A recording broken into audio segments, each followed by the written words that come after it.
Good evening. Thank you for joining us. It is August 16th, and we will be holding the Quarry Valley Unified Union School District Board meeting this evening. If you will all join me for the Pledge of Allegiance. I pledge allegiance to the flag of the United States of America, and to the republic for which it stands, one nation, under God, indivisible, with liberty and justice for all. Thank you all very much. The first order of business is the approval of the agenda. I'll make a motion. Motion by Mike. Is there a second to approve the agenda as presented? I'll second that. Seconded by Nate. All those in favor? Aye. Aye. Any opposed? Aye. Hearing none. Passes unanimously. General public. We have no general public with us. Do we have any general public on the phone?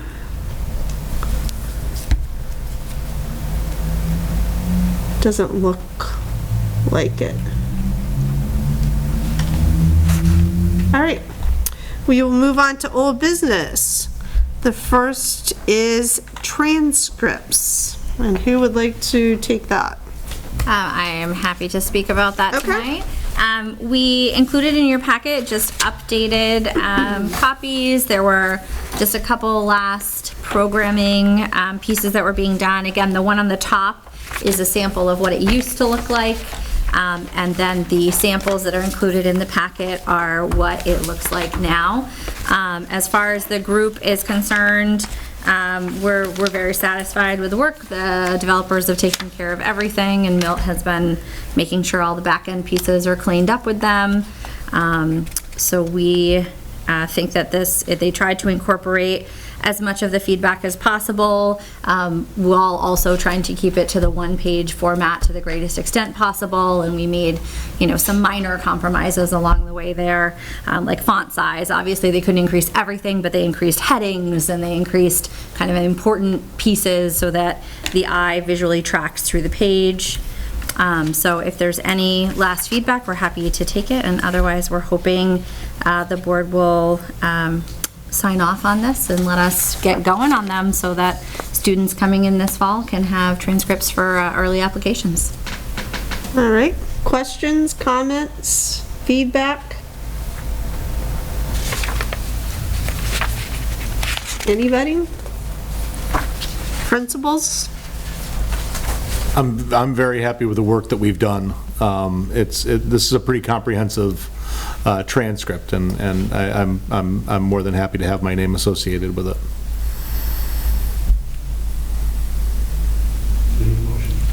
Any questions from board members? All right. No. A motion would be in order to accept the transcript as presented.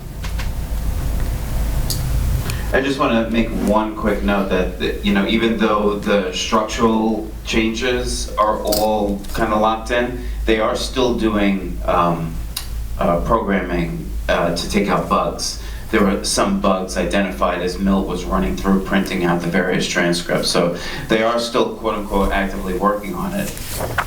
Although like the structure and the aesthetics and everything are pretty locked in, but they are still doing like little bits of work to smooth out all the bugs.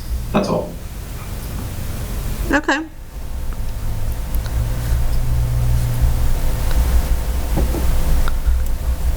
Anyone like to make a motion? Or you have Kristen Noss, I'll make the motion to approve the transcript as structurally presented.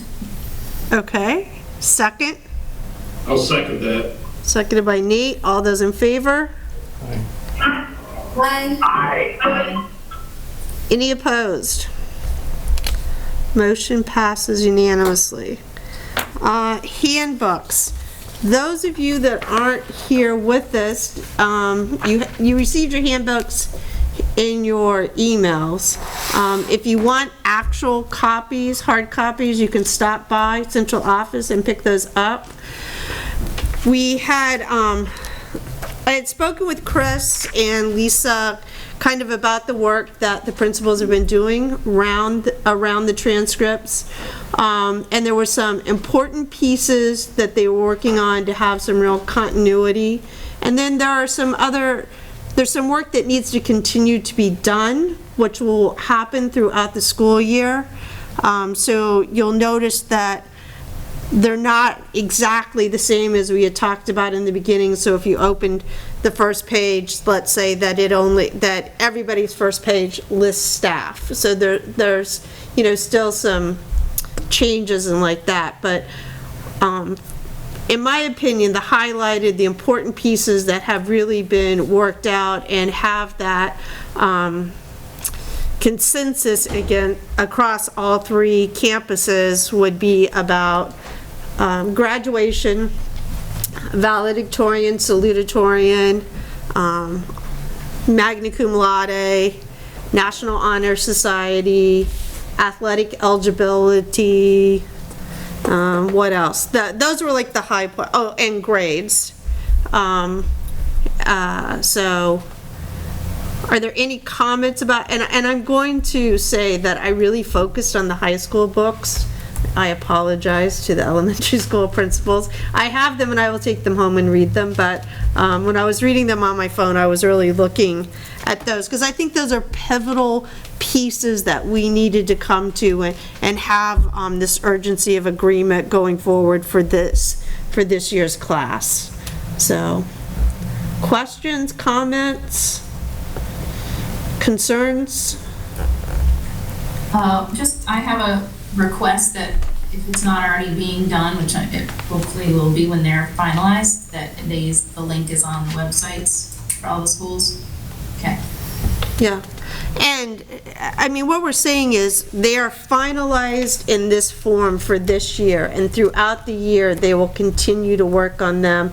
There's still some little pieces there's some differences that we want to have a little more commonality of, but that's going to be ongoing work. I mean, the amount of work that the principals have put into this, and I think also the admin assistant here at central office in organizing them and putting them together and going through and finding what was different, what was the same, going through 3 books was probably exhausting. So it's a lot of work, and I appreciate the work, because I mean, we really did take this under late in the season. I mean, this is really work that should be done in pieces throughout the year, so we can make changes.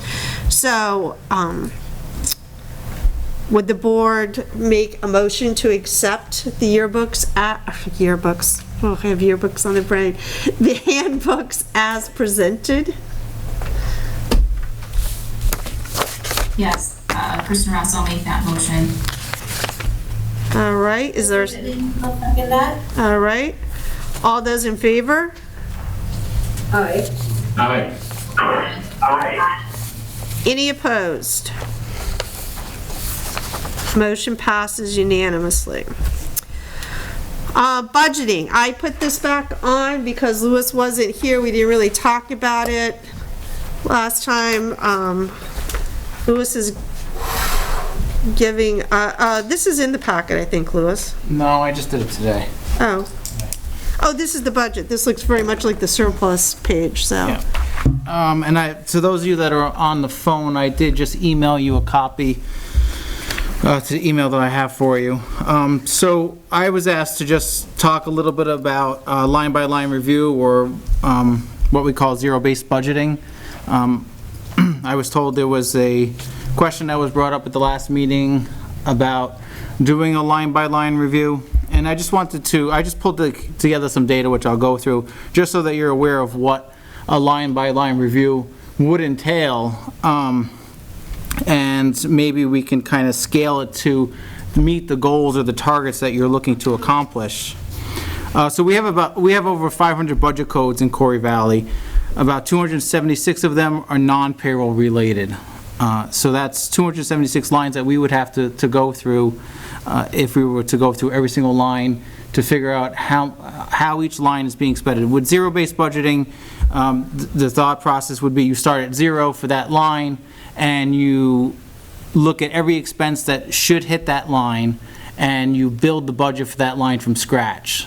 So generally, that's not the process we go with. We usually look at what we had prior year budgeted, we look at what we spent, and we kind of determine, based on where the budget is, whether we need to increase or decrease that line or just keep it the same. With zero-based budgeting, we would throw that process out. We would start from scratch and we build that budget line piece by piece based on what we think should hit that line and estimate each expense that would hit that line. So you would have to do that for each of the 276 lines, which would be very time-consuming. So Quarry Valley budget is $18 million, $18,420,000 to be exact. $11,576,000 of that is payroll codes, which is approximately 63% of the budget. The other $6,844,000, which makes up 37% of the budget, are non-payroll codes. So those are the codes that we would be talking about doing the zero-based budgeting for. Of those codes, of that 6.8 million, 91% of that is made up of 72 different account codes, which is 26% of the lines, with budget amounts of $15,000 and higher. So I think by concentrating on the higher budget lines, we can accomplish, I think, the goal that we're looking to, which would be to scrutinize our budget lines to see where we could find savings.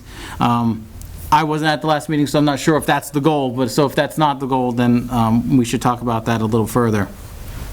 The other 9%, which makes up the majority of the account codes, which is 204 of them, would be budget lines that are less than $15,000. And those range from budget lines that could have $50 in them all the way up to, a lot of them are probably $500, $1,000, but all the way up to $15,000. So that makes up 9% of the 6.8 million. There's several reasons why we wouldn't want to zero-based budget, and so I've highlighted those. For one, if we were to zero-based budget and look to cut all of those expense codes based on what we think we can estimate for each of those lines, we're limiting our flexibility to cut costs when unexpected expenses occur. So our goal each year is not to spend every budget line. Our goal is to have that money there based on the needs of the year, and we try to estimate the best that we can. But a lot of times there's unexpected costs that we don't know about. And there's been many years where we've had to freeze the budget so that we could have savings in supply codes or dues and fees codes or any of those non-payroll codes. If we are to reduce those lines based on what we anticipate for each year for needed cost, we're taking out all of that contingency, and we're limiting our ability to cut costs when we need to. Not all expenses can be expected. It ties the hands of the school level admin to adapt to changing environments, which we've definitely seen a lot in the last few years. So they may not plan on this expense this year, but based on things that are happening around them, the atmosphere, the learning environment, they may need to adapt and change, and rather than buying something for $500, they need to buy something for $1,000. So there's a lot of changing pieces that happen throughout the year, where our estimates when we create our budgets would not work. And lastly, just I touched on it a little bit, so it's not our expectation to spend every line. It's nice to have a surplus at the end of each year, and we're going to go through our surplus later on in the meeting. But by reducing all of those contingency lines, and when I say contingency, I mean the supply lines and all those lines, we are really reducing the chances that we will end the year with a surplus and increasing the chances that we will end the year with a deficit, which is never good to go to the taxpayers with a deficit the following year. Comments, questions? Thoughts moving forward? Louis, this is Kristen Ross. I thank you for putting that together and explaining that. I think that's really helpful. Just in general to know like what proportions of all of what you have to look at all the time and your staff are payroll versus non-payroll, above a certain amount, below a certain amount. I think that's helpful. And then the pros and cons of doing this. So thank you, first of all, for that explanation in a short, sweet way. My second question is, I think when we talked about this before, and people can correct me if I'm wrong, we weren't necessarily thinking we would start from zero and go up or something like that. But maybe some people were thinking that, but I was thinking that, especially because we have a lot of new members, that it might be nice to go through not all hundreds and hundreds of codes, but several, pick out some examples when we go through this and look at particular line items, like whatever a line item might be that's like supplies, and what does that mean in context of a principal's office versus a library office versus what teachers or departments get, for example, and what kinds of costs are included in that line item. Do you know what I mean? Yep, no, Some explanation of what things are that are kind of general, like some of the payroll stuff, we know what that means, but some of the other things, even professional expenses or whatever, whatever the code, the actual names of the codes are, just so we all get a sense of what's actually included in there. And then, so that's one question. The other question is thinking about ways we can, if we do want to say a line item has $5,000 in it, and maybe we want to say, well, maybe that should be $4,000 instead. What kinds of creative thinking can we do to sort of justify cutting $1,000 there? Like if a supply line is $5,000 and a building administrator says, okay, well, I need this extra $1,000 to go into something else this year, so I'm going to cut my supply in this area by $1,000. Does that just mean each department gets less to spend? And so if an English teacher is going to assign 7 books to read and everybody's, supplying their classroom with 7 different novels, maybe this year they do 6 or 5 or something, maybe that's just too much detail, but just to give us a sense of kind of examples. And I'm not saying this for every single line item or every single code, but I was just thinking of highlighting some examples of how that looks, when in terms of effect on student or effect on staff. Does that make sense? It does, and so to address the first point, we can put something together which would be sort of like a cheat sheet, budgeting 101, which we could have like an example of the code, say communications line, and what type of expenses fall into communications lines, which would be like internet and phone services, stuff like that. And we can do instruction supplies, which would be instruction related materials, and get some examples. And I could even work with principals and their front office staff who are doing the coding to pull an example of each of their codes and just jot down the majority of the expenses that are hitting those codes. Principal's office communications would be postage and stuff like that. Just a simple cheat sheet based on the type of code, not for each line of code. So like communications code in principal's office is going to appear 5 times, and we can just do one example, principal's communications.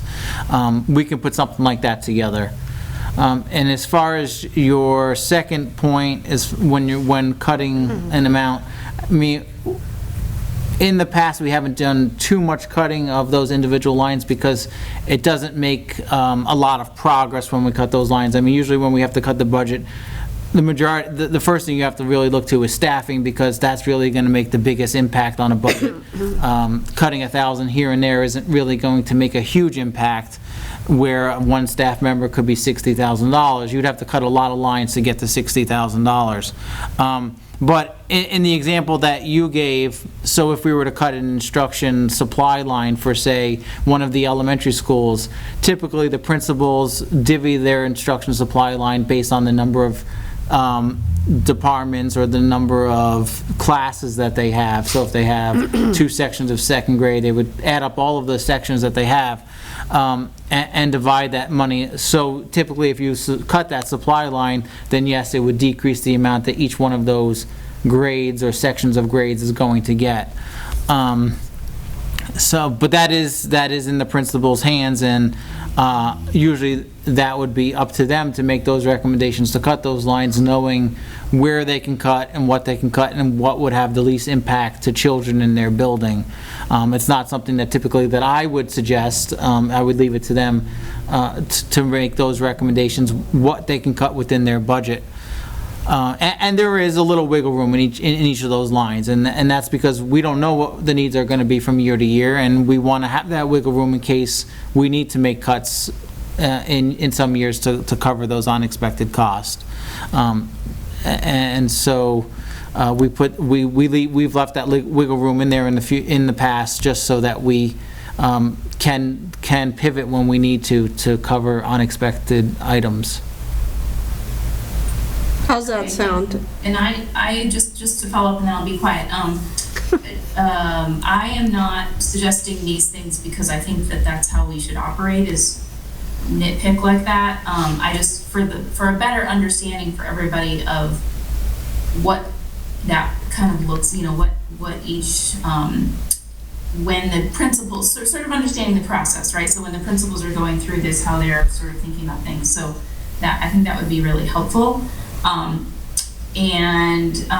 But if no one is interested in doing any of this, that's fine. I'm just asking questions so we can understand a process before we decide, hey, this is something that we want to do. So just sort of putting that out there that,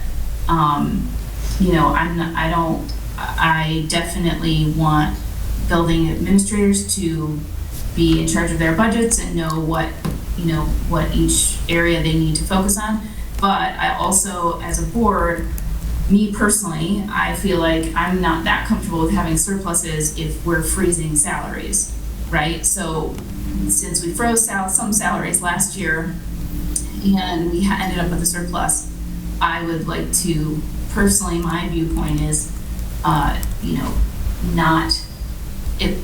have a surplus if we're not giving people raises if they deserve them. So, or putting that into furthering human resources that we might need. So that's just my 2 cents. Well, I also think we have to look at, last year was an unusual year with respect to the ESSER funds that we've received. So I would look at this past year as an anomaly. I mean, the surplus that we have is due primarily to those funds. So I don't think you can tie not giving raises to having the surplus for this year. Yeah, and we'll go into that in more detail in a little bit, but we never anticipate having a surplus. It's really unexpected things, and definitely last year and even the year before, there was some unexpected savings due to COVID. But you have to remember, we're planning our budget. We start in November of each year, and we're scheduling it out and almost 18 months in advance for the tail end of each year, 9 months in advance for the beginning of the year, the beginning of the year. So a lot could happen. There's a lot of staff turnover, a lot of changes in buildings.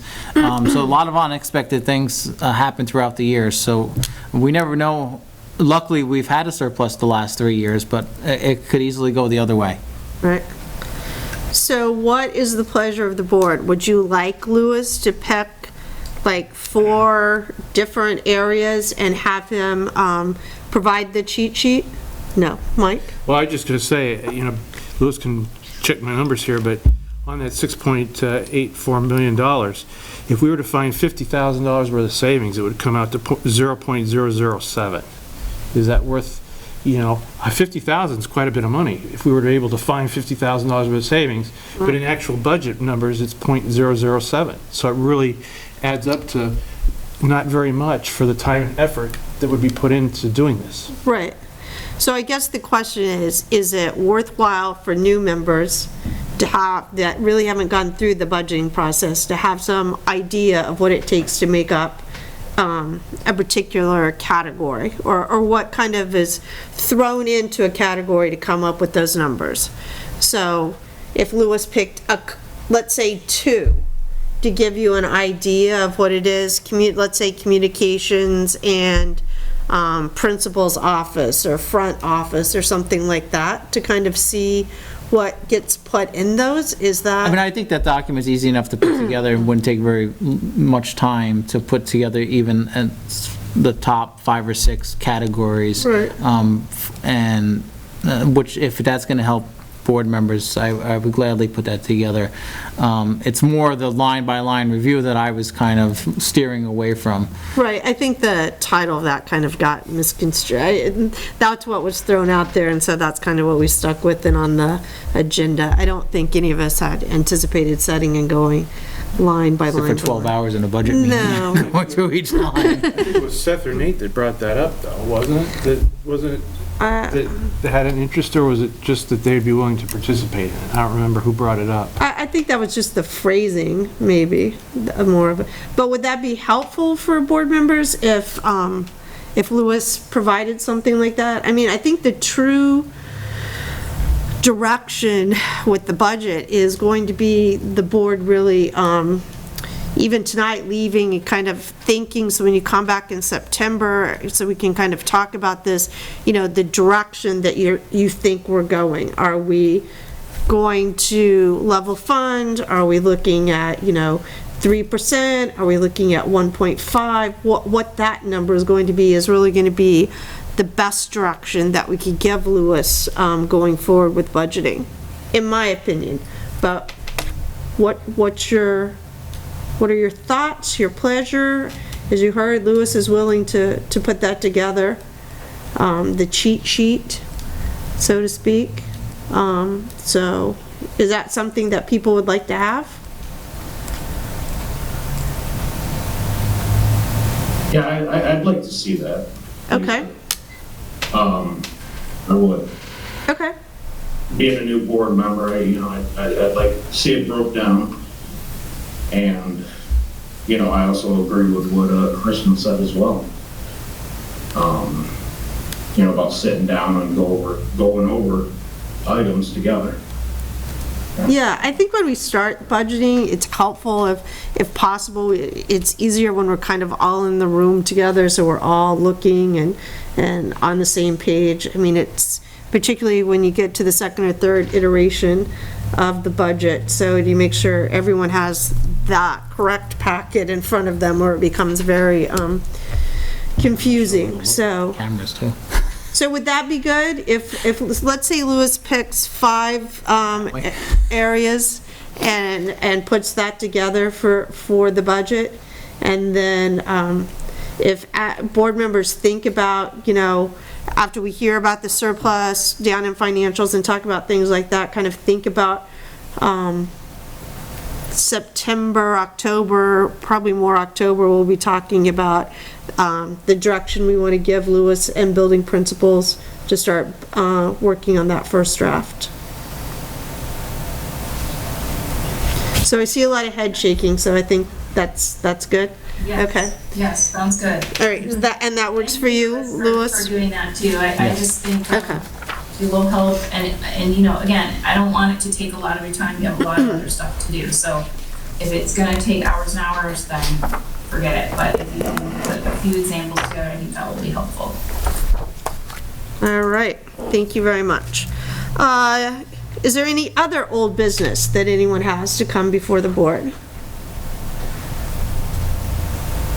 Hearing none, new business, fundraising. So, in speaking with Chris, I thought it was important to put fundraising on the agenda this evening. Everyone's getting ramped up that we can fundraise. It's very exciting, and after a year of not fundraising, lots of great ideas. I know advisors are coming up with, how we're gonna make all this money, and particularly like senior class kind of not being able to fundraise now for about a year and a half, and so it could impact activities. I think the thing we want to talk about is the relationship of fundraising on our communities, because it's not just schools that are fundraising. You have other organizations and activities within the schools, and we don't want fundraising to inundate the community and kind of have this negative eye on the school that every time you see a kid, they have a handout for $5. So that's one thing. The second piece is, having, kind of like this year's class, maybe graduating class, having more realistic expectations about what gatherings look like based on fundraising. So maybe this isn't a Disney year. Maybe it's, I don't know, Great Escape year or whatever that is. And not to squash people's, hopes and dreams of trips, but just having a little more realistic expectation. So I think it would be helpful if at the next meeting that building, and I think it might be in here in some of the reports, but we kind of have an overview of what fundraising may look like for the upcoming year from building administrators. I think we want to be conscientious. I think we want to be thoughtful in what we're doing and try to do more activity kind of based fundraising where we're inviting the community in to participate rather than trying to sell the coffee cup or the tea, not when I say that, not things that are, I'll say, hoard wear or phantom wear or devil wear, those kinds of athletic things. But so we're not selling so much just from a catalog, those kinds of things, that we're being a little more thoughtful in what it is that we are doing. Yeah, I did see that, Christy. So so that's just the thought. I don't know how anybody, how the board feels. Maybe the board's like, have at it. So thoughts? Comments? I just have a comment, Kristen Ross again, and I'm mostly influenced by one school, so maybe other schools, well, two schools, because sometimes we get high schoolers too going, or used to go door to door, et cetera, which is great, because then you get to meet the students and stuff. But I don't know how much door to door stuff. I know we limited it last year, and so we'll kind of have to see, or maybe not literally door to door, but come to the high school to do, or come to the elementary school to do X, Y, or Z. I just would appreciate knowing more about what more than just my kid's grade is doing, because I'd like to be able to be more aware and help out a team from the high school or a group going to raising money, the history club or the drama club at whatever school. So if we have better websites now, hopefully, maybe more of that can be put up and say, we're doing this fundraiser for this group. Here's the start date, here's the end date. Because sometimes I'll get a flyer or I'll see something, but I have no idea if I'm too late for it, or just a little tiny bit more communication information about that fundraiser. And then added on to that, if there's a way to do it digitally. I think some of the art teachers or music teachers have done some more creative things last year, sort of out of force, not being able to do in-person stuff, but being able to give digitally and not just giving a student a check for something or a group a check for something that you have to go see them. It would be another kind of cool thing to expand upon if we can do that, because I think that will, you could click on a link at a website and, here's the activity that we're doing. If you're not able to attend or don't feel comfortable attending, here's how you can give $5 or $2 or whatever it is. Just thinking about opening access rather than me going to Proctor High School and handing a check to someone or participating in activities since it's a little farther away, but I'd like to support that team or that group. Anyway, just thinking about different ways that we can, and if people are open to it from other communities, also help all the kids in our district. Does that make sense? Sure, absolutely. I'm not saying don't support kids from other communities. My comment was more being conscientious within each community. And Greg, I totally agree, Lisa. I like what you said about being more activity-based and, rather than, here's the catalog, pick out the mug that you ordered last year too, Yeah, I think, so, I think people are more. I do too. I was just thinking more getting the communication out there that sure, this is going on, this is who it's for. Are we raising money for Leukemia Foundation or are we raising money for a field trip? Like sometimes I don't even know what it's for when I get something home sometimes or see an email. So it would be nice to have, and if a teacher is doing this, have them give us all the information, it would be helpful. Okay, so it seems like a little more clarity in the communication aspect with what the fundraiser is. And then the second piece, Greg, what would that look like when Kristen speaks about, having a link in, I want to give $25 to the senior class? Would each class need a separate link? And then how does that to like the business department or? I mean, there's several ways we could do that. I'd have to think about it. Okay. So maybe, could you come back in September and give us an idea what that would look like and if it is possible? And maybe we only do it with, I don't know, a couple of classes this year to try and see what that looks like. I mean, there's a lot of ways that we can go about soliciting and receiving. Yeah, I'll get a comprehensive list before we start making changes. All right, does that sound good, Kristen Ross?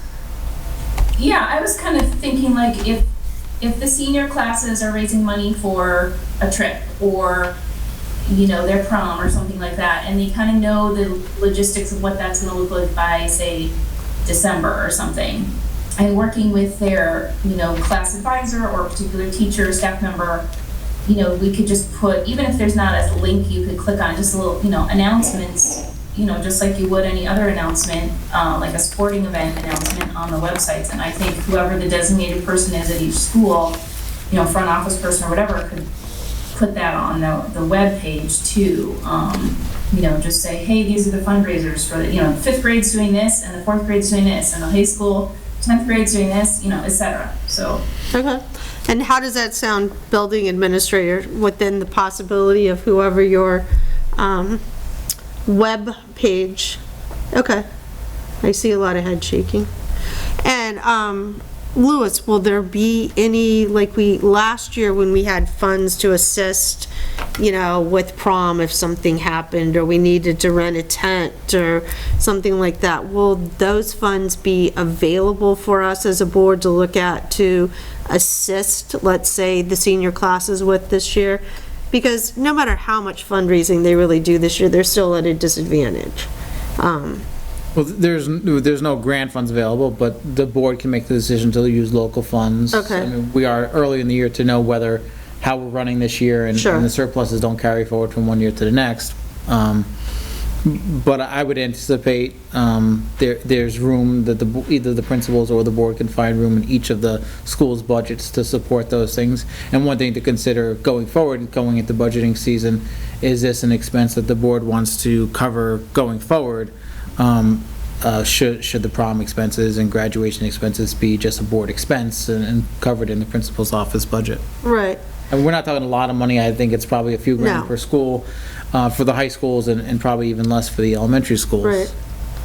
So I guess, kind of going back to the budget with respect to that, I do like that idea of when we budget this year of maybe creating a line item for the upcoming year. Graduation really should be our responsibility as a board. I mean, that's kind of like our end prom, so to speak. We're putting our final product on display, and I think that maybe that should be our responsibility as a board to fund that.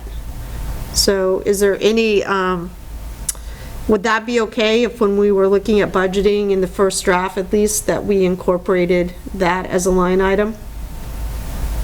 This is Kristen Whitman. I like that idea. I was glad that we did that this year. Okay.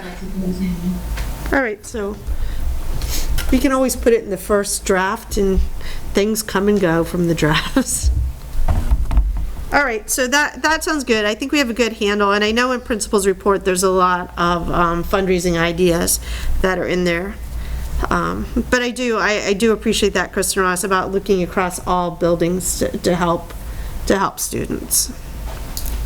I think if we're going to be so comprehensive also, I should probably work with Louis on setting up a GRCSU like microfunding website, like a GoFundMe for the district, so that we can have special projects and specify, because most people make their micro donations through, their credit card or debit card or online. And if we're gonna list these comprehensive projects on the website, we might as well have a quick, if you'd like to support it with like $1 here or $1 there, like have a button where we can send them to sign up and make a micro donation. I don't know if schools are allowed to do this. Like I said, I'd have to talk to Lewis about it. If they could solicit those kind of electronic donations that way. But that would be the most effective way of collecting them. All right, well, it would be great, I think, at the next meeting, if the two of you could just come back and either tell us we can, and this is what it looks like, or we can't, and we can look at it in the budget. All right, does that sound good to everyone? Yeah. Okay, great. And Seth has made it, and we let him in. It's good to be here.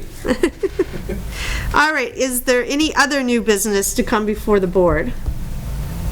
Lisa, I just thought of this when we were ending the other conversation. There was, well, let's see, maybe not, maybe all the people were here, I'm just not sure, actually. Yeah, maybe we were all at the board retreat. I was gonna say maybe there was somebody who was a board member who wasn't at the board retreat that we just might wanna make a quick statement about, but I think actually everybody. Yeah, I think everyone was at the board retreat. There was somebody. Oh, but Tom wasn't there, but Tom's not here this evening either. Okay, yeah, okay. Somebody was on the phone and I wasn't sure who that was, but. Oh, tonight? Yeah, it was That- 6:08. 6:03, yeah, that was me. So. Oh, that was you coming, okay, got it. Sorry. Yep, then never mind, I just was gonna, for Tom and anybody else who wasn't. Yeah, it was just Tom that wasn't here, and he's not here this evening, so. Okay, moving on. For approval of minutes, the July 19 minutes. A motion would be in order to approve the minutes as presented. I actually had one edit, Oh, okay. both on the bottom of page 1 and the top of page 2. It says my name, but I think it's supposed to say yours. Oh, To Lisa M's, right? Doesn't help, I'm sure. okay. So what, page 2? The very bottom, the last bullet on page 1, Okay. and the First bullet on page. first bullet on page 2. Okay. Make a motion to accept with the addition changes. Okay, Mike makes the motion with the 2 changes. Is there a second? I will second. Seconded by Seth. All those in favor? Aye. Any opposed? Motion passes unanimously. The warrants are in your packet. Questions should be directed to Lewis upon receiving the warrants. A motion would be in order to approve the warrants.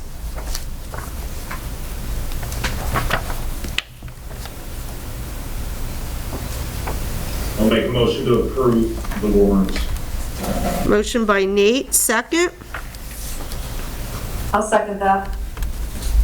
Second by Kristen Ross. All those in favor? Aye. Aye.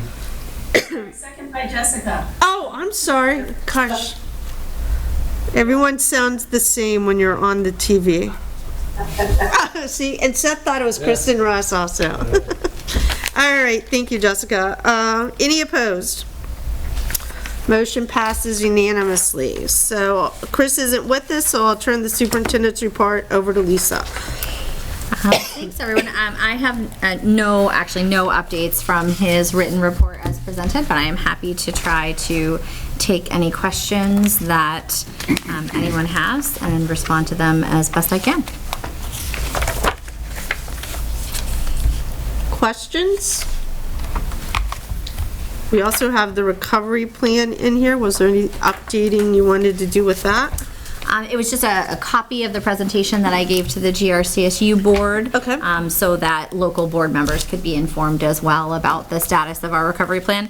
And the GRCSU board requested that we do kind of a formal report on a quarterly basis. Right. But Chris and I will also be including updates in our monthly reports to the GRCSU board as well, and can always bring forward information to local boards at any time. Okay.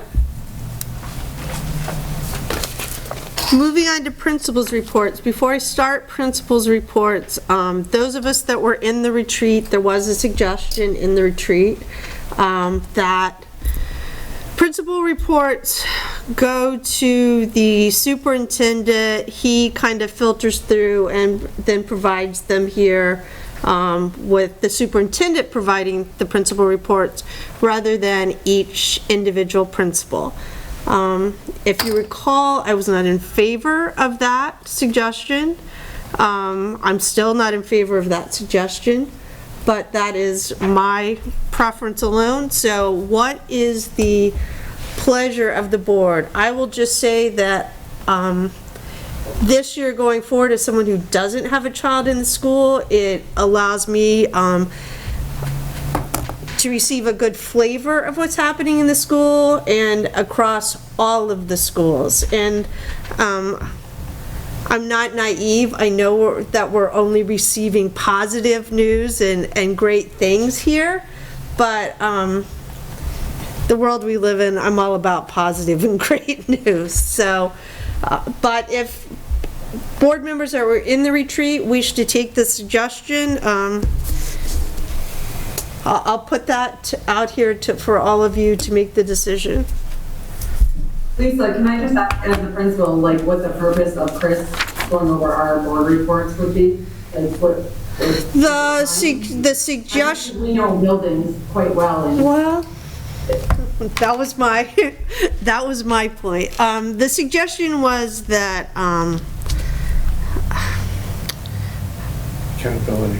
accountability of the superintendent, and a little bit like I felt like principal should be seen and not heard at the meeting. I think I felt that was a little bit, I'm not, listen, don't have that kind of look like you just smelled something from the. I don't know, I guess then what's the purpose of us attending these meetings? No. I find it a little offensive. That was a suggestion. That was, yes, as I clearly stated at the begging. Oops.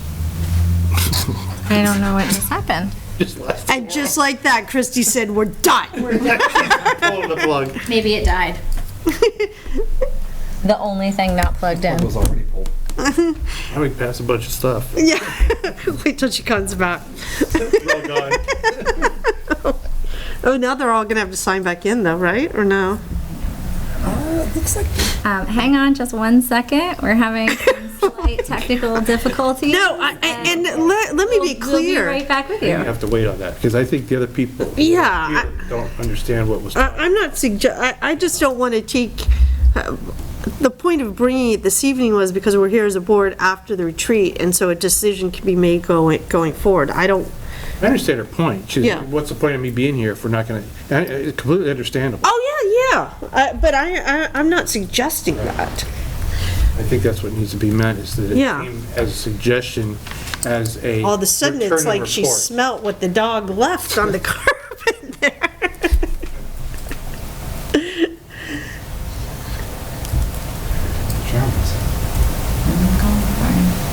Third time. Hey! Hey.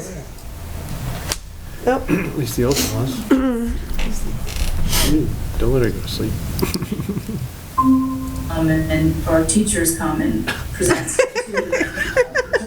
Are we back? And that was my takeaway too, that it was sort of like he was gonna synthesize sort of what was happening in the school. Did any of you realize that we weren't here anymore? Elementary schools and high schools and kind of. They don't even know we were gone. I don't even think they can hear you. Can you It's guys, supposed to be time saving and not. They have no idea we were gone. Can you hear us? Yeah, we can now. We can now, but we haven't been able to for the last 5 minutes. That's because we completely were gone. We haven't heard anything that you said.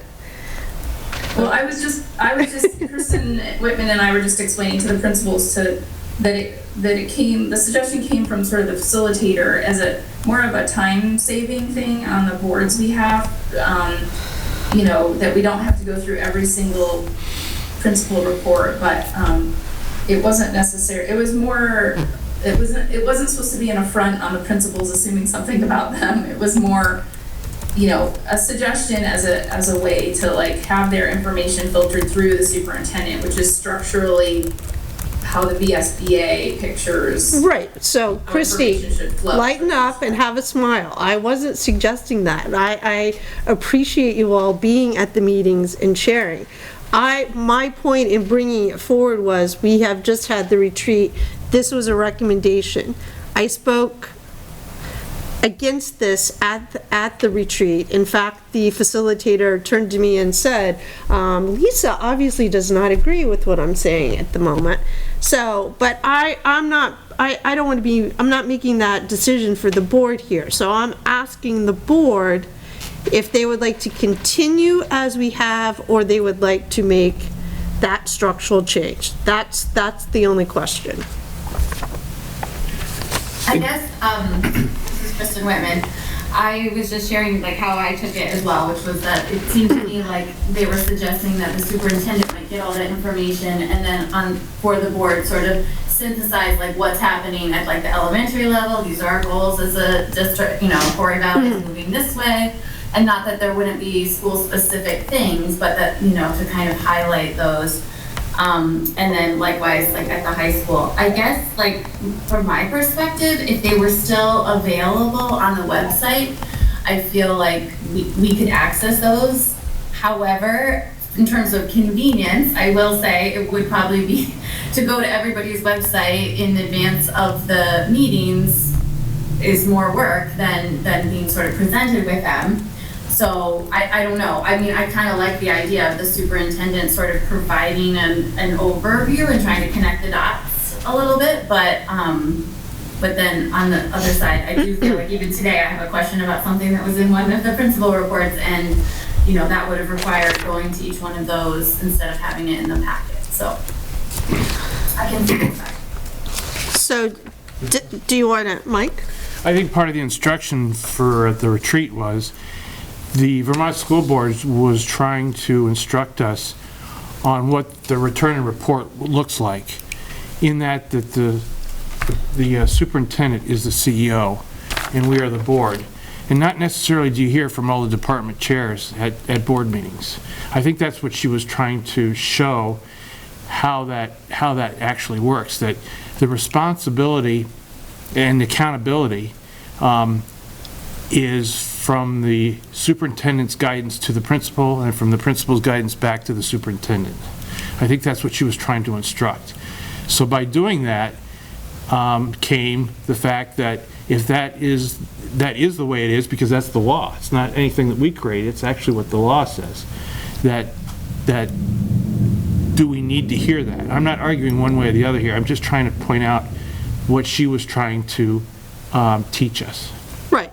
And I'm just trying to, I guess, common man it here and say, the question is, does the board wish to continue as we have with principals' reports, or do you want to take the recommendation from the facilitator and change the structure? That's what I'm saying. I'll just say, I want to keep the structure we currently have. That would be my vote. Nate? How do the administrators feel about that?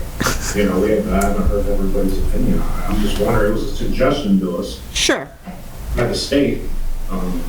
Christina, I don't know if you agree with it or not now here, that I know at first you didn't, but. No, I still don't, to be honest. I mean, yes, we are business-like, we have CEOs, but I feel we need to be personable and you need to know us. Like, we're the ones who see people, we're the front office of our schools. I know my events very well. I don't expect Chris to know exactly how everything is run in terms of events and upcoming things, but it's impossible, I think.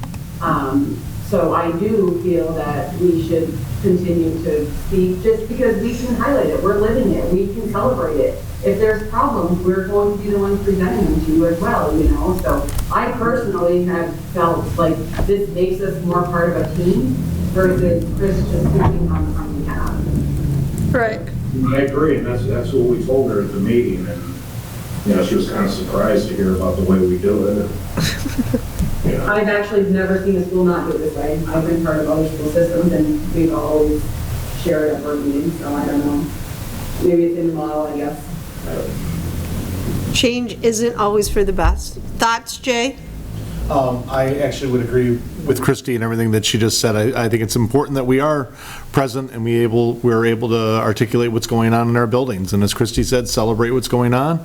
And if something's a challenge, we can be honest and be here to answer questions on the spot. Okay.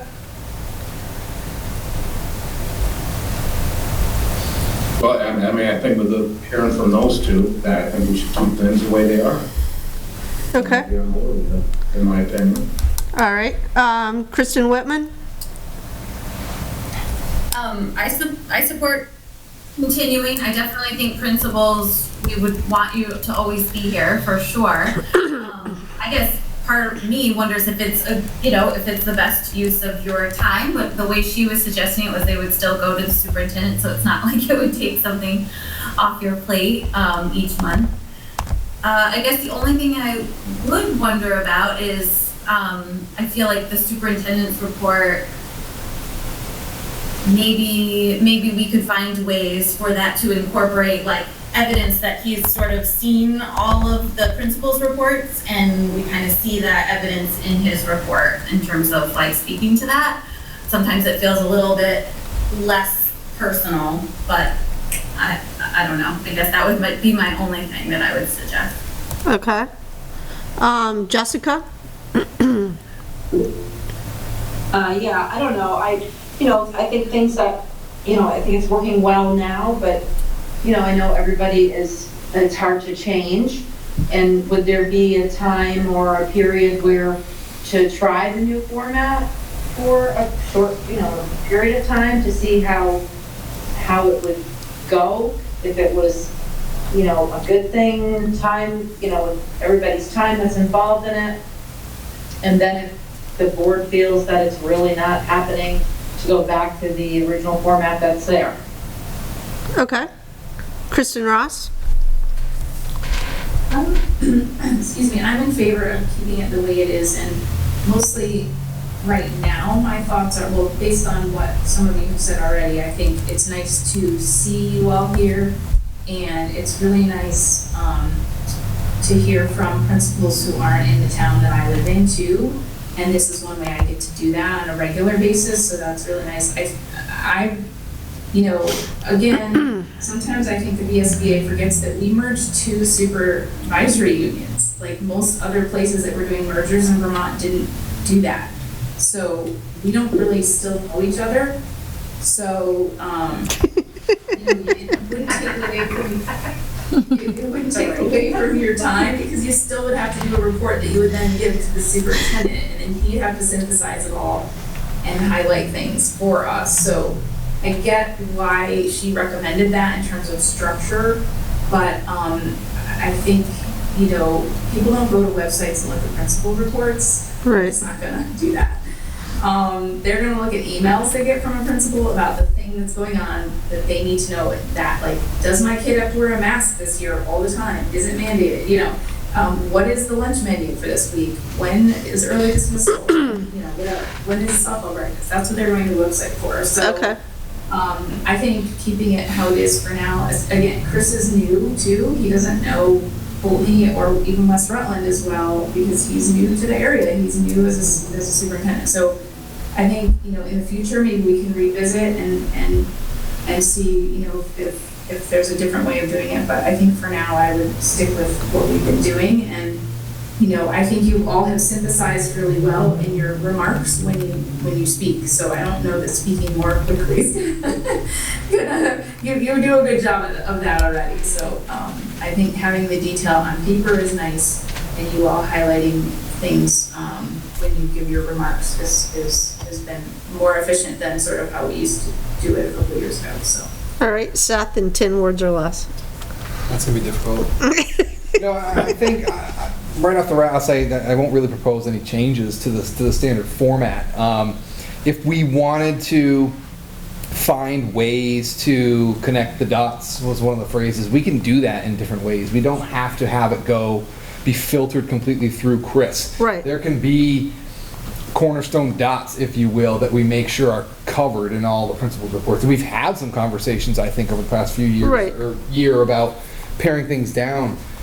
So I definitely don't think that we have to completely abandon what our approach has been just to change it for something else. The other part of it is I don't necessarily think that, I feel like that is going to tie up another chunk of Chris's time without necessarily taking time or donating time back to the principals.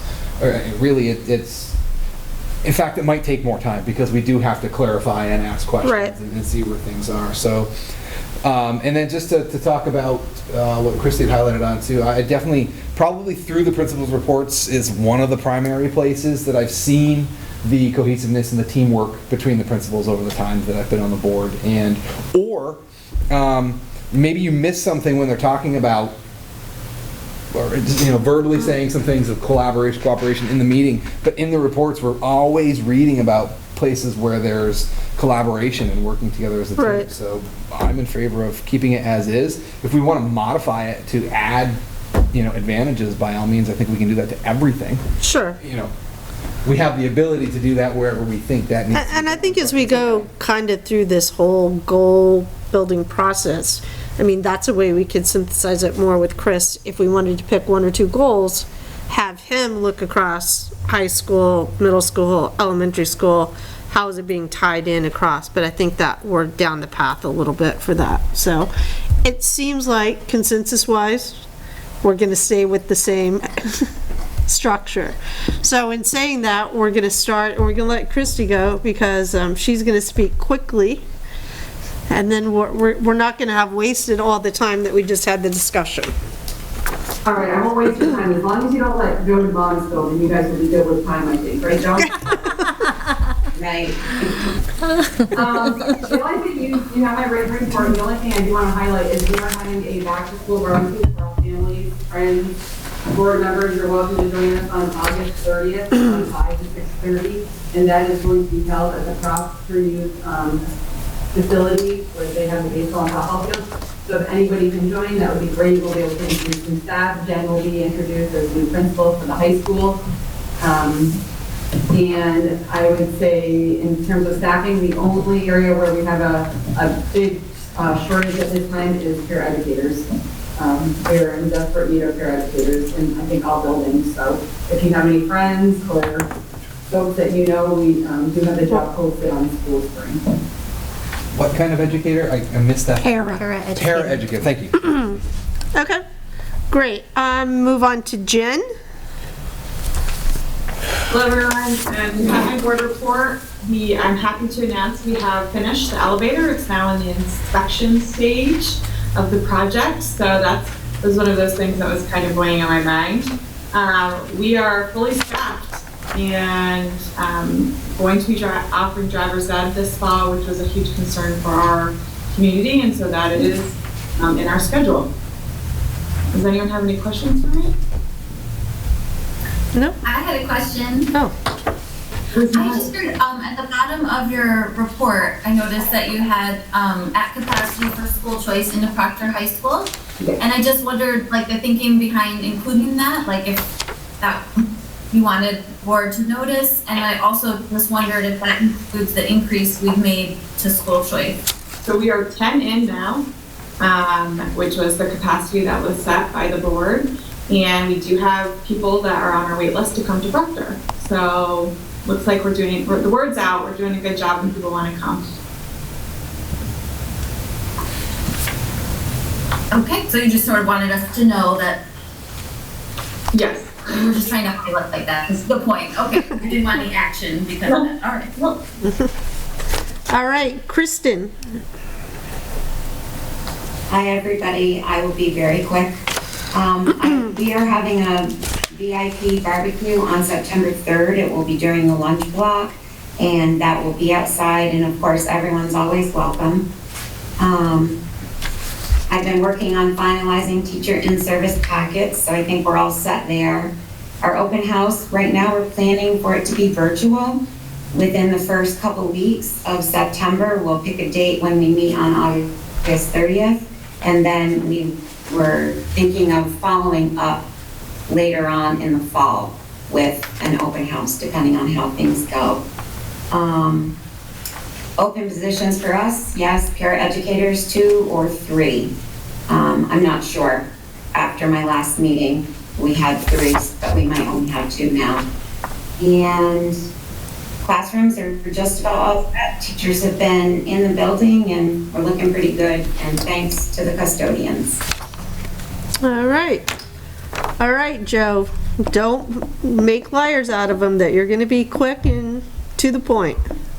That's right. I was late. Football practice started today, so I was a little late getting on here. I was out with the kids. It's great to see people back in the building.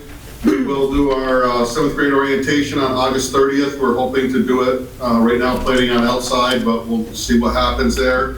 And September 8th, we're doing a virtual. We worked with Lisa and Alina this morning. Tina and I did, working on for a proficiency-based grading that we're switching over to, doing like a parent night, parent information night on that, but we're going to make that one virtual. Okay, sounds good. And last but not least, Jay, who is here with us.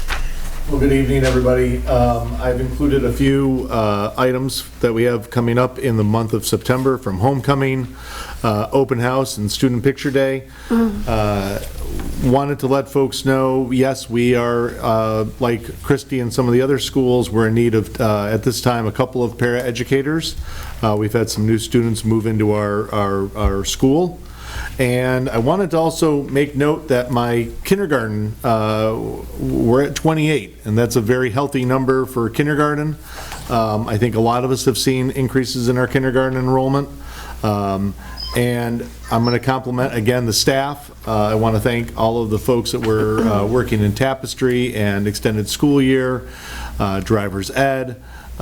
We did a humanities camp this summer with the middle school. And there was always something going on at West Rutland this summer. So that is about the highlights that I'd like to bring up, and if folks have questions, I'm more than happy to answer them. All right. Did you have something, did you want to add something, Joe Harrington? I'm good. Okay. I like the running numbers on here. I like the fact that they put, what their enrollment is. I like to see that every month. Okay. I like to see a plus or minus if something changes, so we can kind of see where it's going. Yeah. Especially, if there's in a grade change. Doesn't necessarily have to be, but to see that running number, I think is important, because as we're out in the community, we can at least look at ours, but we also have reference to the other schools. And I think most people have it in. That was something we had asked a year or so ago to have, so, yeah. Yeah. So that would be great if building principals could continue to provide those numbers via the class designation for us.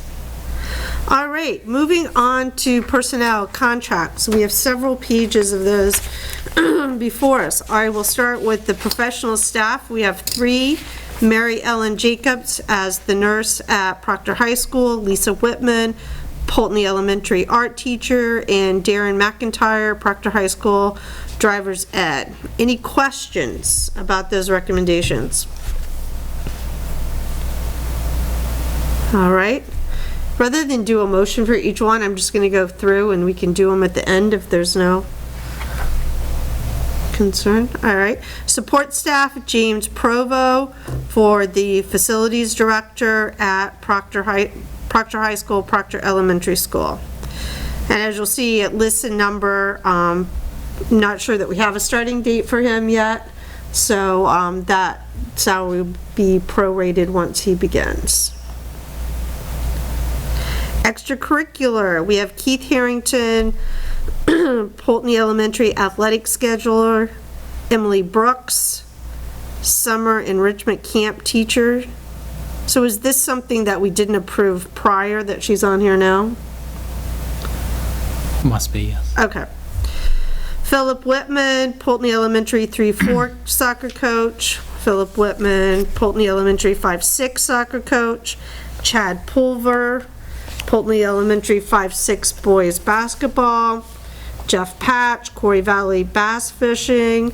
Ryan McIntyre, West Rutland 7-8 soccer. Barbara Pennington, West Rutland 7-8 girls soccer. Whew. Mary Margaret Fagan, Macundo. West Rutland National Honor Society advisor. Don Sharon, West Rutland Licensing Board. Tanya Erickson, West Rutland Designation Imagination Advisor. Phil Henry, West Rutland Chorus. Phil Henry Festival Chorus. Zachary Hampton, West Rutland Jazz Band. Zachary Hampton, West Rutland Marching Band. Gina Abatel, West Rutland Sophomore Class Advisor. Melissa Hutchins, West Rutland Sophomore Advisor. Emily Brooks, Junior Class Advisor. Jill Dutton, Junior Class Advisor. Deanna Rodolfi, Senior Class Advisor. Ryan McIntyre, Senior Class Advisor. Jill Dutton, West Rutland Licensing Board. Christina Papandrea, Proctor High Drama Co-Coach. Ben Curtis, Proctor High Drama Co-Coach. Ben Curtis, Proctor High National Honor Society. Courtney Courier, Senior Class Co-Advisor. Sarah Marcus, Senior Class Co-Advisor. Sarah Marcus, Proctor High Licensing Board. Kim Knight, Proctor High Student Council Advisor. Tiffany Esslinger, Proctor High Peer Leadership Advisor. Joanna DeKalb, Poultney High School 7-8 Cross Country and Varsity Cross Country. Janet Chandler, did I say Proctor? Poultney Model Congress. Elizabeth LeBron, Poultney High Model Congress, and Janet Chandler, Poultney High National Honor Society. Oh, there's another page. Keith Harrington, Poultney High Vermont History Day. Keith Harrington, why is that? Oh, Poultney Elementary History Day. Melissa Christensen, Poultney High Yearbook Advisor. Melissa Christensen, Poultney High Art Advisor. Jacqueline White, Poultney High Student Counselor Advisor. Stacy Hill, Poultney High Senior Class Co-Advisor. Jamie Malazzo, Poultney High 10th Grade Advisor. And Donald Dutchess, West Rutland 5-6 Soccer Coach. Are there any questions? Yes. Okay. Oh, Yes. I'll let somebody else go first. Okay. Go ahead. Who said yes? Oh, sorry, Kristen Ross, but I thought somebody else said yes. No, go ahead.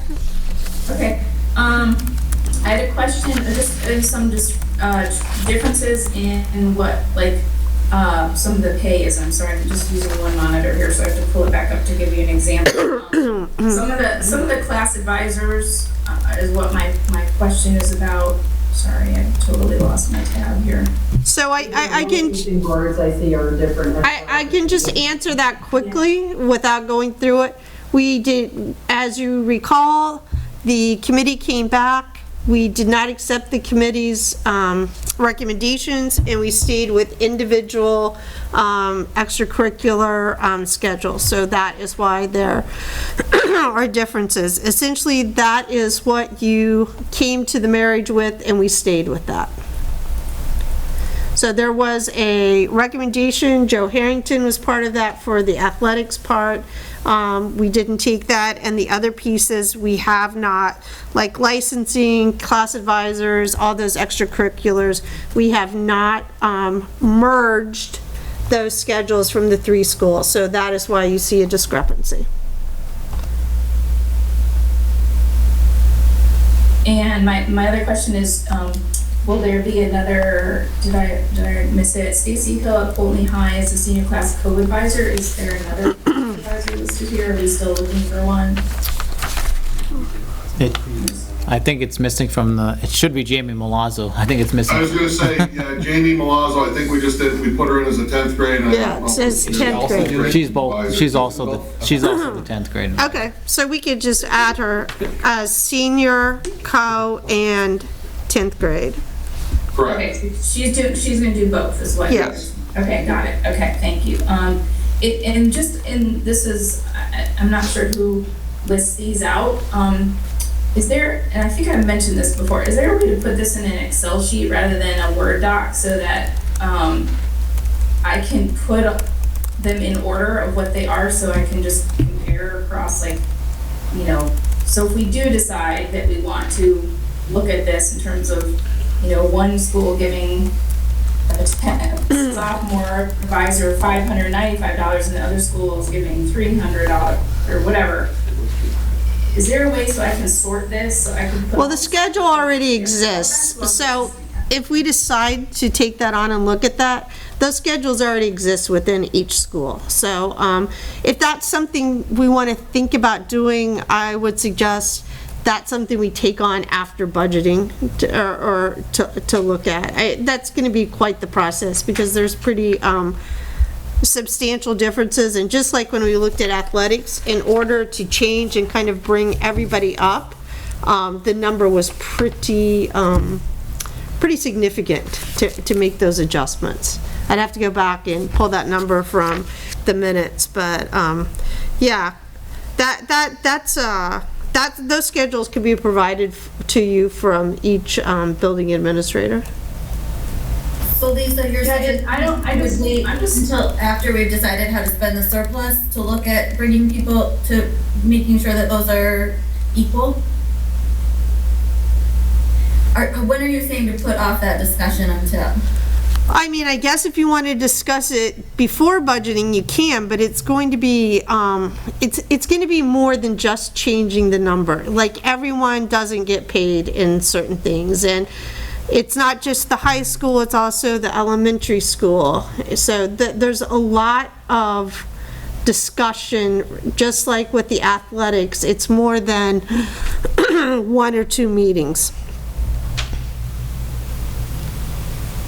It's not something we're going to be changing this year. These are the numbers that are already here. So it wouldn't be something that would be changing if you decided until July of next year.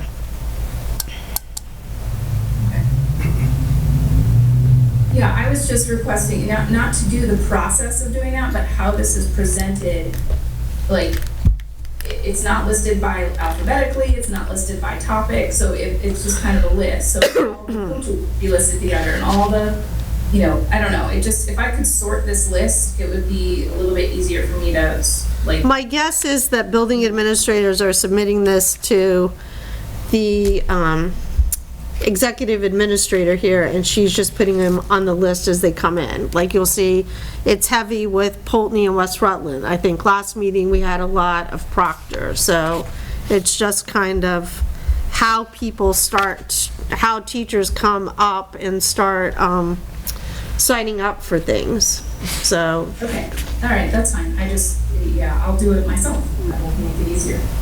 Okay. All right, is there, Mike? I guess the answer to the question was, I was going to ask about the licensing coach. Is that your answer, is that?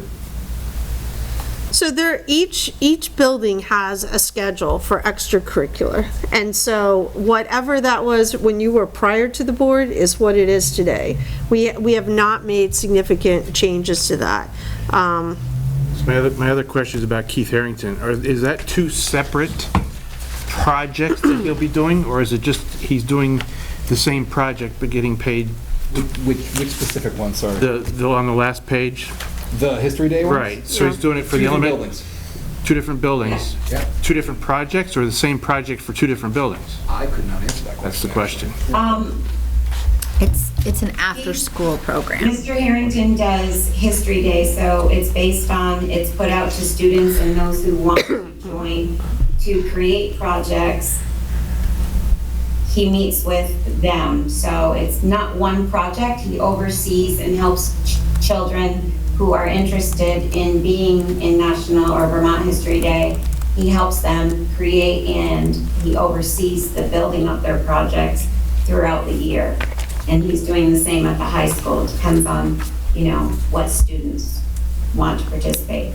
And there's different criteria between the elementary school and high school, so it's kind of like JV and varsity coach. It's the same sport, but the criteria is a little different.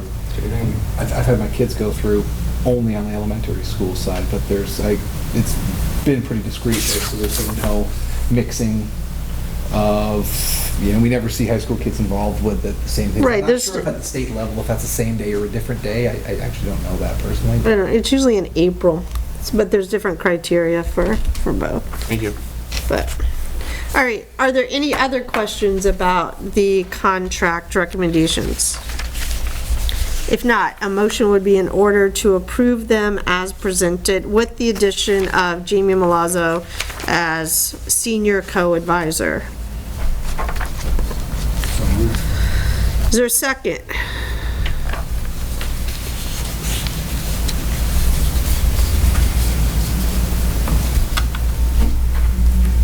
Kristen Ross, I'll second. Great.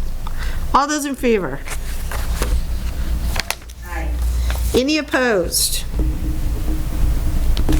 Motion passes.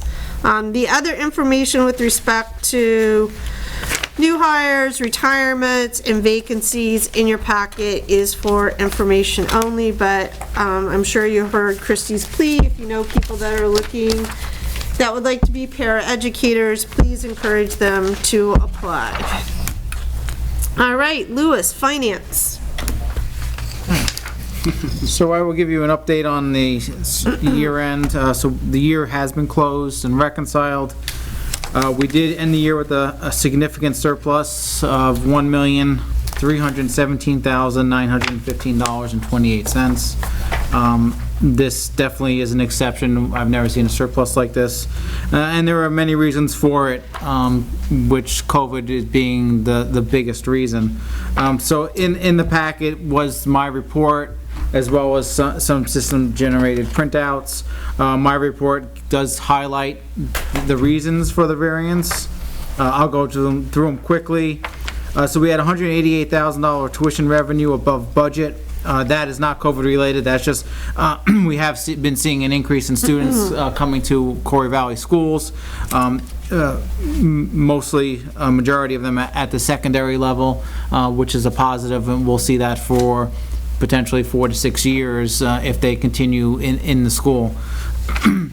$31,000 was an on-budget SU assessment refund from the prior year. So when the SU has a surplus at year end, we'll come to the SU board and we'll ask the SU board what they want to do with that refund. That's typically after we've completed the budget for the local districts. And last year, the SU board said to refund it, which we refunded in FY21, which we did. A similar discussion will happen when the SU meets in August to discuss how we're going to handle FY21's SU surplus, whether we want to give that back in FY22 or save it for FY23. Moving on to the expenses, we had $327,000 in salary and benefits. This is due to non-filled positions. So some of this is COVID-related, some of it's not. I think a majority of it is not COVID-related. We had 2 positions which the board decided not to fill. And so that resulted in significant savings. We also had the pieces that would be COVID-related were positions where we had some leaves of absence because people that couldn't be in the buildings. We also had issue filling positions this year because both because of the market force as well as COVID. And so when those positions are unfilled, that is resulting in savings. It's also resulting in issues at the buildings, but it's resulting in savings. $107,000 in Kelly sub savings.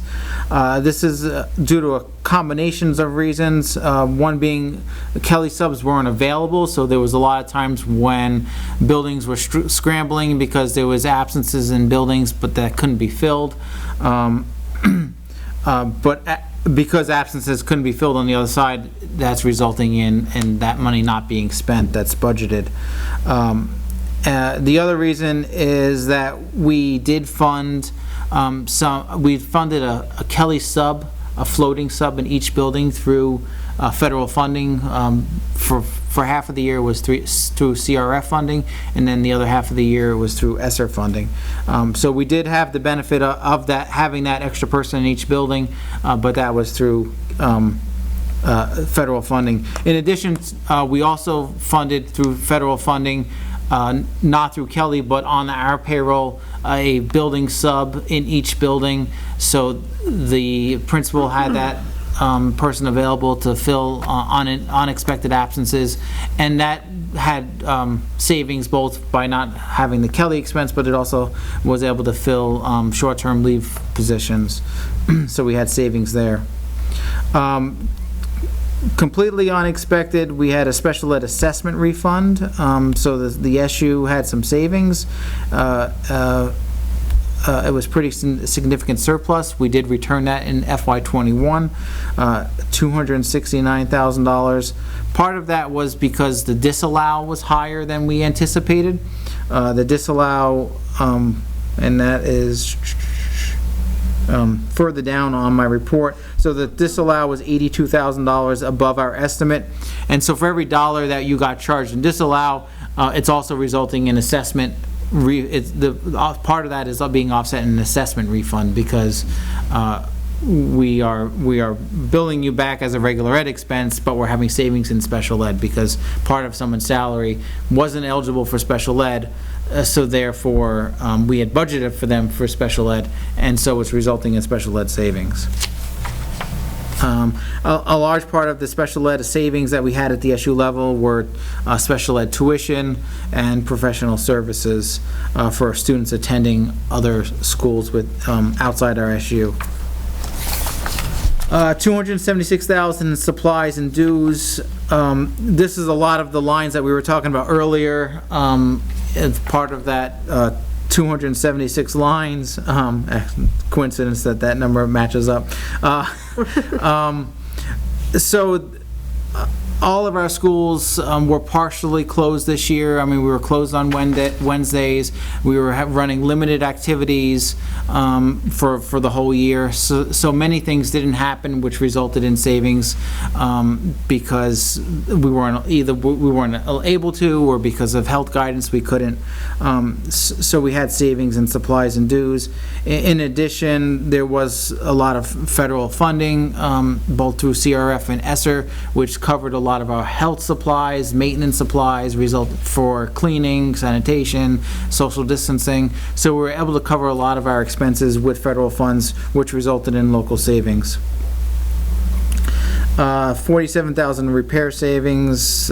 Some of that was because we just couldn't do projects because of being partially closed or one reason or another. $49,000 in miscellaneous professional service savings. $83,000 in transportation savings. That is a result of us, it's a few things. It's a result of we did get some money back from Betcha Transit for not transporting students on Wednesdays, and then we didn't have any. We had limited extracurricular transportation, and co-curricular was reduced. So that all resulted in transportation savings. $73,000 in tuition savings for pre-K, and part of it was a prior year adjustment for secondary, for vocational. So I think we saw a lot of pre-K parents decided to keep their kids home for the year rather than sending them to schools, wearing masks and dealing with the pandemic. That's probably just going to be a 1 year or a limited time savings. And then $26,000 in fuel and electricity savings, and that's due to a combination of we contracted our fuels at $1.65 for last year, which was far below market price and below what we had budgeted. And then we also saw some electricity savings due to students not being in buildings on Wednesdays, which was partially offset with the increase in laptops and devices in schools. Those were all savings items. Then we did have two categories that were overspent. The first one was the special ed disallow, which I touched on a little earlier, and then $77,000 in professional service consulting. Those were extra items that we brought to the board in the spring because we knew we were running a surplus, and that's for the facilities assessment and for the security assessment that was done. So those all total the $1.3 million. It is above what we had forecasted. If you recall this spring, the forecast I provided was I think it was initially it was 600,000, but I told you that there was a lot of unspent funds, and we were still early in the year, and I could see it exceeding $1 million. So we did, and then some. And the 1 million, the 269 for the special ed definitely was what threw it to the 1.3. We also have two other funds on our balance sheet. Our HRA reserve, which is at $82,000, this is definitely a plus. So we take all of our HRA money and we put it into a fund. We estimate 80% of the total HRA is going to be spent. We're averaging about 65%, so that difference is sitting in the reserve, and that'll go to offset future years' expenses. At some point, if that gets too large, we'll want to move some of that over to the general fund. And then we have $20,000 in the capital improvement fund. If you recall, last year on the ballot, we did have two items, and we'll talk about this more during budgeting. One was we asked the voters to put 50%, up to 50% of our surplus into a capital improvement fund. And then the other was to put up to 20% of our surplus into an athletic fund. So when we look at budgeting, we'll want to decide how much of this surplus we want to give back to taxpayers. Extracurricular. I'm sorry? Yeah, athletic extracurricular. Yes, yeah. So we'll want to decide how much we want to give back to the taxpayers to offset our budget and how much we want to put into those funds. And then we could also put additional items on the ballot when we go to vote in March.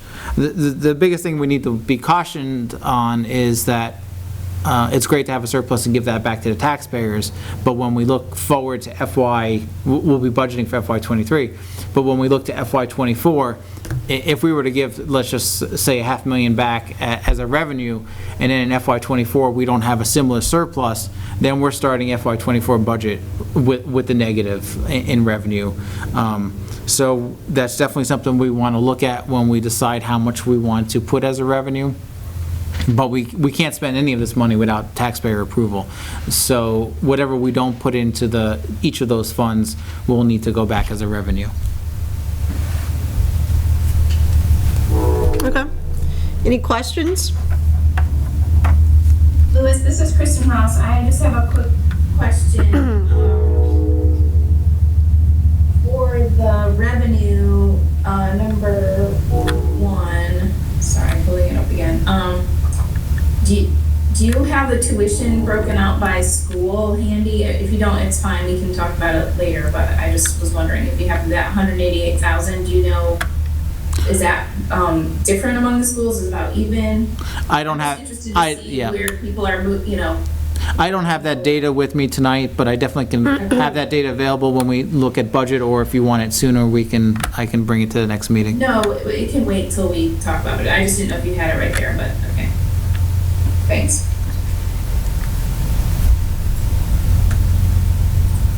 I guess when I look at numbers like that, I want to look at them cohesively as Quarry Valley. For me personally, I think we need to start talking more in terms and looking that. I'm just curious what the data is you're looking for and breaking that out to see from that particular revenue item, Kristen Ross. Oh, well, I was thinking about, when and we can talk about this in terms of budgeting, but like if principals, if one particular town or building even had a bunch of people coming in, but the others didn't necessarily, and principals have to prioritize, when they come to us with their sort of scenarios of what they'd like to see in terms of, added staff or whatever. I'm just sort of curious to know, in general, because of, just thinking ahead down the road, are particular buildings getting higher class numbers, versus another building, because, if nobody's losing students, that's great. If we're all adding about evenly, that's awesome. But if two particular schools seem to be adding and one isn't, just kind of keeping track of trends over time, just to see if that's interesting. I'm just interested in details of data, because that's what I deal with all the time, but I'm not I'm not, I mean, I like it aggregated as well, so we can look at the big, the big picture, that's important, but I was just kind of curious to know, when, in relation to particular asks, if we need another kindergarten teacher, if we need another English teacher, if we need, sort of thinking about those kinds of asks, it helps me consider, well, if this town is seeing a huge increase in tuition students, but this town isn't, and principals in this town are saying, well, we need 5 more teachers, but this teacher over here is also saying they need 5 more teachers, how does that play out in terms of added students? That's all. I was just, kind of hitting it all in my head and trying to understand where the trends might be over sort of a 5-year outlook kind of a thing. Okay. So Louis, you'll bring us, Yeah, I do have the data, and I'm just looking at it now. I just didn't have anything prepared tonight. But as far as the revenue goes, a lot of it comes actually from our own, some of our own towns within our SU. But approximately $760,000 is for Pulteney High School. $277,000 is West Rutland, and approximately $153,000 is for Proctor.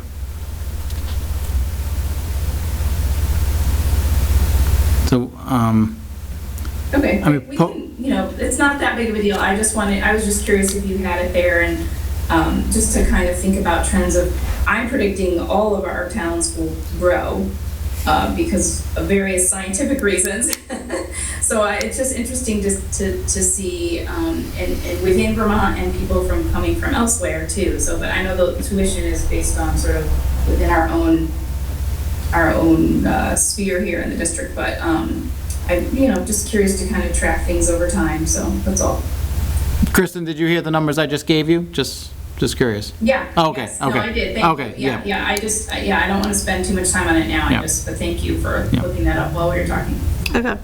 So Louis, when we get ready to budget, you'll come with the full ask that we ask in the articles, the 20% and then the 50%, and then maybe come with, let's say, 15 and 30 or something like that, some different kind of recommendations for us to look at. Yes, yep. We can look at that, the first draft. We can do some different proposals. Okay. All right, because we've already created those reserve funds a year prior, so it's just putting that money in there now, so. And, yeah, I certainly think the way that the number looks this year personally, that we should put the full amounts in this year. Because we certainly have projects, capital projects forthcoming, so. Okay, anything else? Any other questions for Louis? Anything else, Louis? No. Okay. Committee reports, Communication Committee, Kristen Ross. Let me turn my video on so you can see what I'm here. So if it's okay with you all, the survey, the communication survey that was put in the packet, I apologize ahead, I did not actually look at it before, yesterday, because I knew what it was about and I thought I didn't need to look at it, but then I realized it's very poor quality. It excludes some of the questions. So I did email everybody right before the meeting a better PDF that I made of it. So if you are able to check your email and see that, otherwise I can also share my screen if you'd like, so you can see if some of the questions were cut off. So I can share my screen here. This has been sent out though, right? Or has it? No, because we needed everybody to be okay with it still. Okay. So am I sharing screen now? Because now I've got my screen taken over. Yes. You are. Yeah. Okay. So from the remarks from last meeting, it was requested that people wanted to make some of the questions more enveloping of people who don't specifically have children in the buildings or staff in the buildings or have a direct tie to the particular building, but are community members, right? So we have the statement here at the top that specifies the purpose of the survey. and, you know, to better understand how our towns and community members receive information, and then we listed the schools there. So we know what, you know, reminding people that we're talking about Quarry Valley, but these are the actual buildings included in this merged district. And then we have a line where people can fill out what stakeholder group they belong to, and then we give examples. And then selecting the school or whether you're a community member, so you can check all that apply if you're a community member and, you know, or have a kid in one of the schools. And then it's more about how you receive information, and then what type and how often. So there should be 11 questions on here. And then what's the source of those information, those types of information. If you want, I can read through these questions, but I don't think that's necessary. Can I just ask, why are some check and some mark or fill in the oval? It's like one is a SAT test and the other one is a driver, yeah. Well, I think some of the check boxes are what it comes up when you do a Google form, I believe, when it's check all that apply, so you can check more than one. Remember, this is okay. What you're looking at is the static PDF, but when you're doing Gotcha. a Google form, it will be more interactive, so. Okay, just curious, because it does, okay, that was my own. It's a bit different on number 5 there, yeah. Yeah, there's just some of them that are the oval, some are that, so, okay, that's fine, that makes sense. Yeah, I don't need to have it read to me. Yeah, maybe that's changeable too. I can go back and look. I didn't. Okay. But most of them, you know, you can check more than one. Yep. And then all the way at the end here, there's lines where you can add, you know, particular suggestions. Okay. So you can get more specific. If people don't want to do that, they don't have to, so. Right. Any questions about the form? Are people okay with the form going out? Any kind of change you're looking at? How do you want it sent out? It's going out in emails? Are we putting it on the website?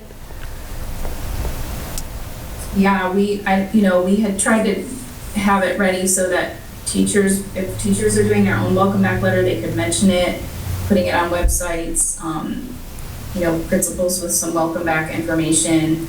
A great suggestion, I think both Kristens had, was, you know, if you're doing an in-person open house, kind of an event or something like that, you could even try to see if we can rig up a computer setup where you could come into the building and take the survey on your way to see your child's classroom or whatever you're going there for. So just to try to get more people interested in doing it, because getting responses is so difficult. So we're trying to think of some creative ways to, you know, get a response, and if we have to, maybe offer some kind of incentive in the future. But hopefully people will The dollar bill. Paying from that surplus. The other idea was linking it on Front Porch Forum, even though that's, you know, town-based. Yeah. So I don't know that we could create our own Front Porch Forum just for our district and have people sign up. That's a little beyond what we're trying to get at here, or trying to accomplish in the next few months. So, but if other people have ideas for where to link this to get to more community members, and we can talk to our library staffs. Maybe town websites. I would try to link it to your town to each town website also. They should be able to put that on their front page for you, so. What about an article or some sort of announcement in all our little local newspapers? Yeah. And maybe with the scan QR code on it, so they can just hit it with their phone and it'll take them right to the link.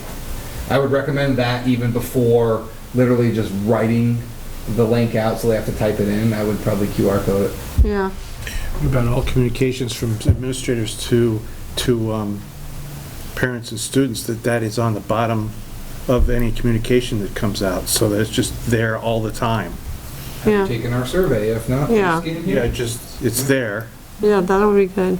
Kind of like every time you go on some website, you get a survey, you don't have to do it, but if it's on there, the people look at it, so, oh, geez, maybe I should do that, or maybe I'm ticked off about something. We want to know, Yeah. whatever. So what's kind of the time frame? So let's say we put it out, I don't know, on the 18th, hypothetically. What's the open, or the end date? Well, we were hoping by the October date to have some data to look at and talk about, but that kind of depends on how much response we get. So I think by the end of September, if whatever we've tried has not worked, Yeah. to get a good, decent response rate, then we'll have to come up with some other alternatives.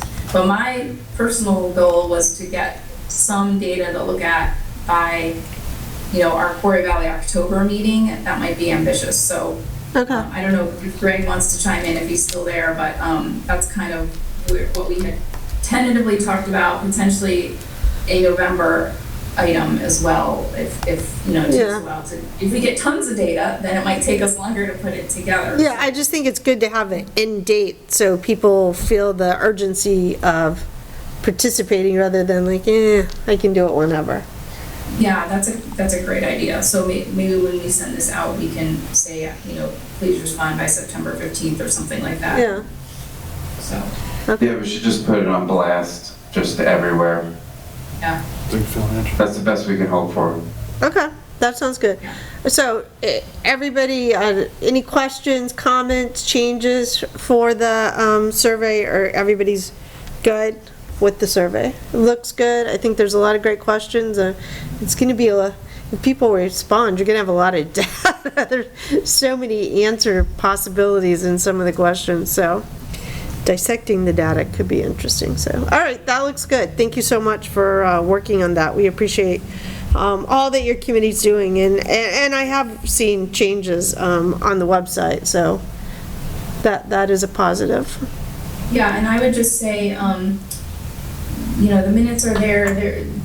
Shannon is and has been working with building administrators and or front office folks, or whoever the designated person is, and she's developing sort of, what that protocol or process will look like for information to flow to her more easily and quickly. Mm-hmm. And so kind of the give and take there, she's still kind of working out those plans. I think she's got a lot of them in place.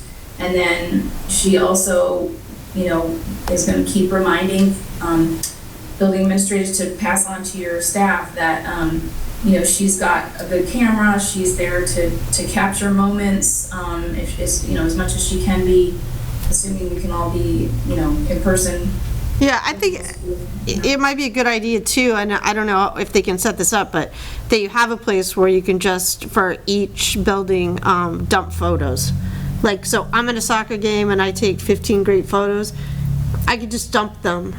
There's a link where I can just dump those for the high school or whatever. I think that's helpful. We do have shared folders that we share right now with central office with Shannon and Christine. So we do that. No, but I mean like parents could just.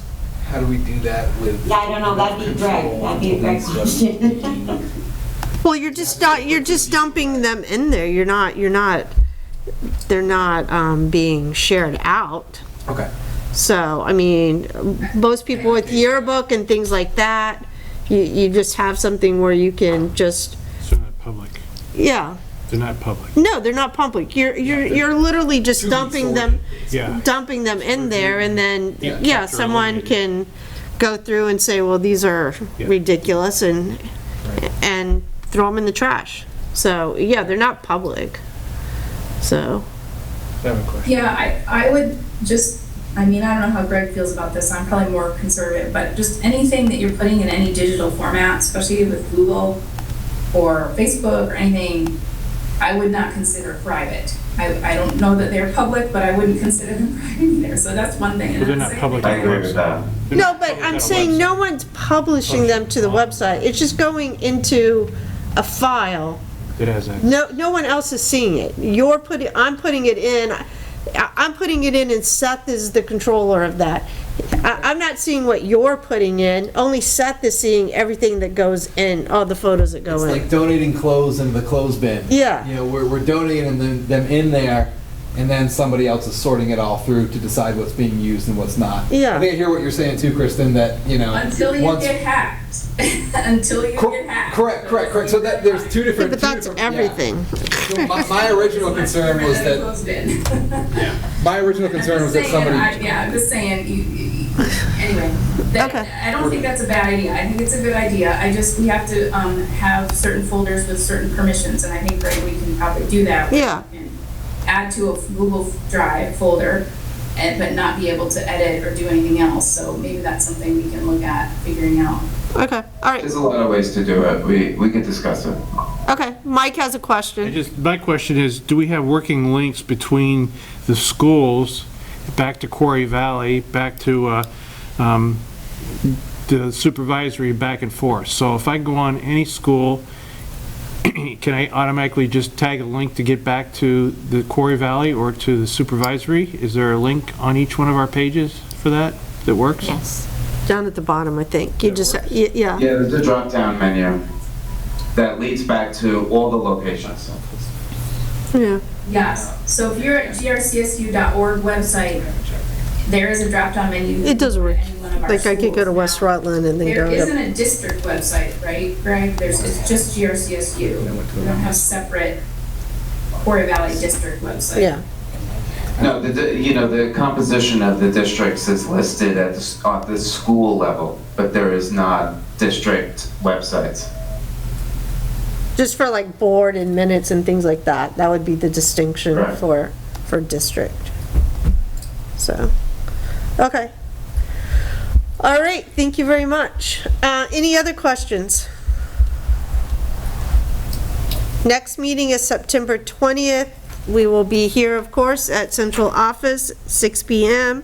Future agenda items, you can submit those to Chris or to Lisa prior to the Wednesday before the Monday meeting.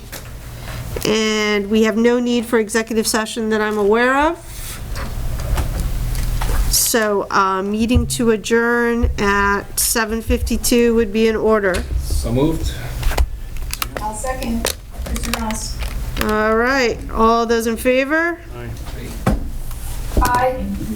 All right, thank you all very much for coming, and like I said, if you guys want handbooks, you can stop by here and pick up the handbook packet, so you have that just review, and to make any kind of, it's always good to have another set of eyes on it. I know